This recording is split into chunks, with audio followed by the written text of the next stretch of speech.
ഒരുമയും ഐക്യവും നിലനിർത്തുന്ന ജനങ്ങളും നാടും ഏത് പ്രതിസന്ധിയെയും അതിജീവിക്കാനുള്ള കെൽപ്പ് നേടും എന്നതാണ് ഇതിലൂടെ ലോകത്തിനു മുന്നിൽ നാം തെളിയിച്ചത്.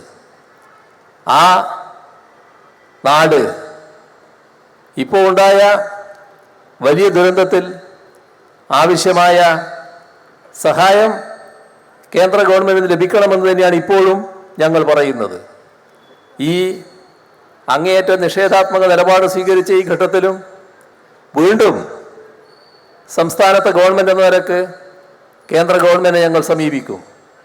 ഈ സഹായം നൽകണം എന്നത് ആവശ്യപ്പെടുക തന്നെ ചെയ്യും.